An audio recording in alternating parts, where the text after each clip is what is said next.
Hi friends, I'm Miss Jess from the Children's Museum of Naples, and today I'm here to show you a pretty simple science experiment that you can do with ingredients you have around your house.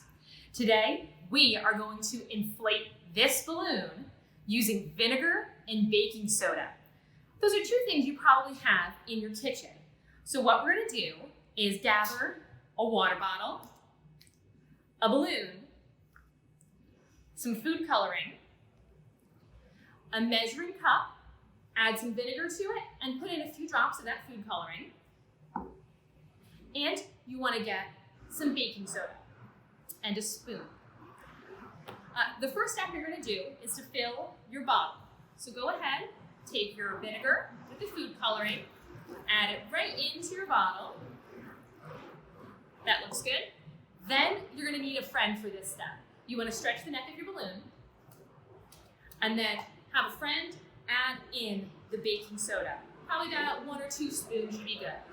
I went ahead and had a friend do this for me already. Now, you're going to take your balloon, stretch it out, and put it over the neck of your bottle. So now it's time for us to start our experiment. What we're going to do is lift the balloon and then shake the baking soda into the bottle. We want to watch what happens. Oh my gosh, look at that! My balloon is starting to inflate. How is that happening? Well, it's science.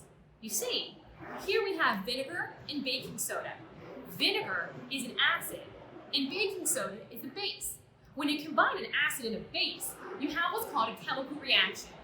A chemical reaction makes something new.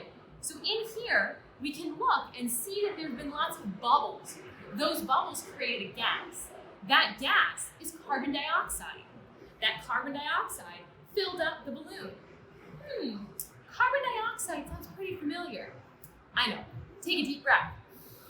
And then exhale. That gas you just breathed out, that's carbon dioxide, the same gas that's here in this balloon. We have a few other signs that a chemical reaction occurred. When we listen real close, we're going to hear a fizzing sound. Yep, I hear it. And then if you touch your bottle, you're going to notice that there's a temperature change. Did your bottle get hot or did it get cold? Well, you're going to have to try this experiment out for yourself so you can find out what happened. Thanks for joining me for our science experiment today. I'm Miss Jess with the Children's Museum of Naples. Keep on playing and keep on learning at home.